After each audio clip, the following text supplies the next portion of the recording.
Hey folks, this is Ben Gessel. How's it going? Just had a nice weekend, 4th of July with my family, and I have a few thoughts for you guys. Um, yep, just in my room here. Yeah, I had a competition instructor. Um, I've had more than one of them, definitely. I mean, let me backtrack here. This video is about teaching composition and different kinds of skills in composition again, and assessing one's composition skill. I've made a video like this before, but I'm gonna try to get into something else here with this guy a little bit. Um, I've had, at least in my undergrad years in college, specifically three composition instructors. Actually, four. Sorry, four. And then I've had additional composition instructors after college. So I've had like at least six, at least. And then of course there's the theory instructors and things. So yeah, um, I know my way around contemporary music. I know my way around film music and tonal music because that's what I studied, especially on the piano and horn. So, so much of composition ability and knowledge revolves around what you've actually done in the past and what you're actually more familiar with. That's what it is. I mean, and it's hard to assess one's ability or how one can market oneself. I had a composition instructor once who said he got his degree at Walmart or something. No, he didn't. I mean, he was totally kidding. What he was trying to infer was that his avant-garde stuff was, considered really, by many folks, to be trash. Basically, that's what he was inferring with that. And then, of course, others are like, "Whoa, that's how it is with the competition." And he was very wry, sarcastic that way. That's his personality. Um, I mean, but I think it's important to have everybody who teaches or everybody who's a composer, or at least at a fairly advanced level and above, anybody who can teach composition, right? I think it's important to just know what you can do and what you maybe could do better in, and what you're all about, and it's even true with performance. There are some skills that you have jazz guys versus the classical guys versus the rock guitarists and stuff. So you have different kinds of performers as well that are good at different kinds of music.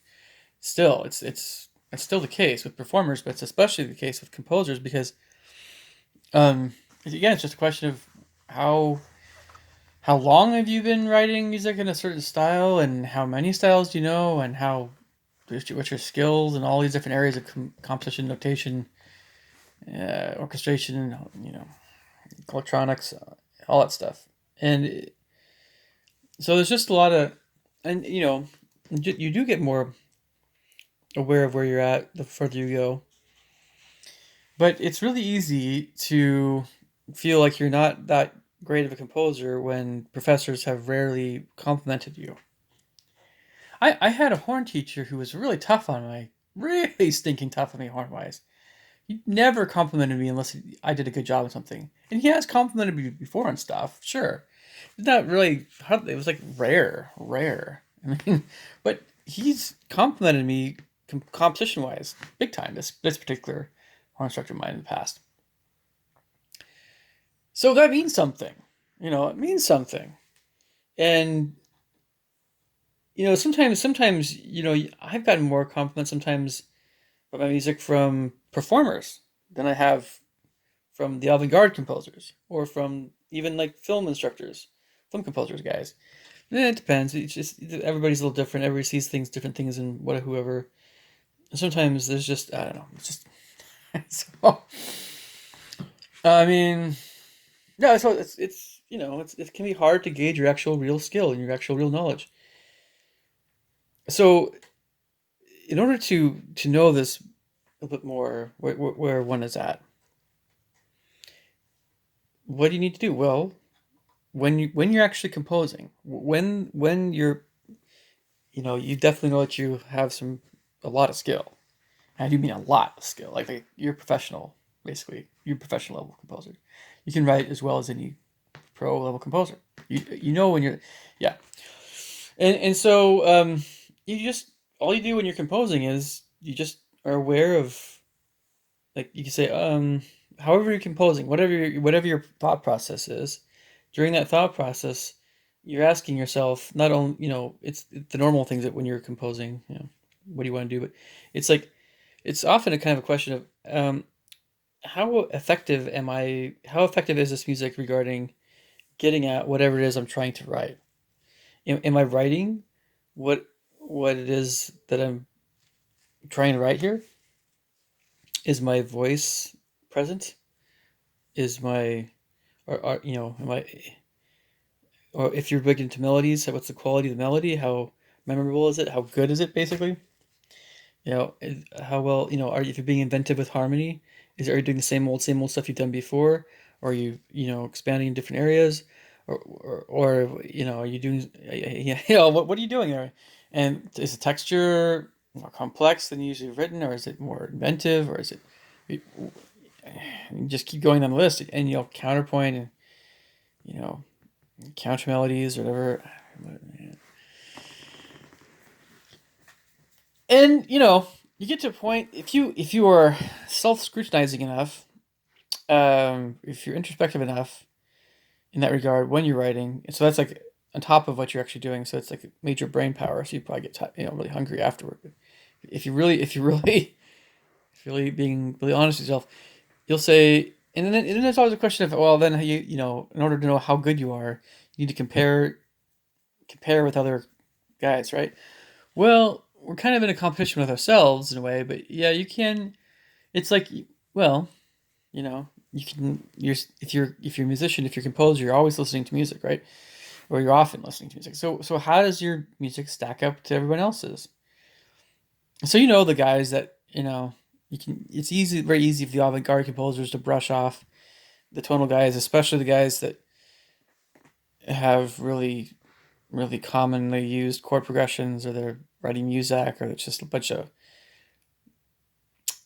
tied together whole notes. It's just you knew it didn't take it very long to write something like that. So you can put that stuff down, but you can never put down a good melody, and you can never put down beautiful harmony that accompanies that beautiful melody. You really can't, because that's actual music that we all respect, or at least most of us do. But you can say, I don't know. Anyway, I don't know. I know what that whole thought process is. So I'll put it this way. I don't have any qualms charging more than I charge right now to people regarding composition. Oh, I could definitely charge more. Regarding horn, I think I'm about in the right place. Regarding piano, yeah, piano and horn. What I'm charging is pretty fair, I think, for how good I am, what I can do. But with composition, I could probably charge more. But I only have a few students. I just yeah, like anyway. So I know that's my I know it's my best area, and um, I know this because of how my music compares with other composers. Most people I listen to, including all the avant-garde guys that have all their fancy techniques and stuff, all their contemporary notation that they're more familiar with, and just I don't know. Please leave me thoughts and comments below on this one. I'd like to hear what you guys think. And it's okay if you're not a composer, if you whatever, if you still want to comment, that's fine too. Um, I just think it's important not to sell ourselves short. Have a conversation about career stuff with my parents, and you know, yeah, I mean, like, believe me, for every positive thing that happened In college, in my undergrad years, there's probably 10 things that were constructive criticisms or negative. I mean, that's professors are brutal, man. They're absolutely brutal. If they're doing their job and they think they're doing their job, they're gonna be on you. You know, they're not gonna be your friend. And I suppose that's they think that's maybe a lot of that's gonna help you get to be a better musician. It kind of depends. I mean, I mean, that's another subject. But you'll certainly know when they're actually giving you a real compliment because my professor certainly didn't give compliments freely. I got a lot more compliments and nice stuff from my teachers, outside of college, or at least, yeah. Anyway, I'll catch you guys later. Take care. Bye.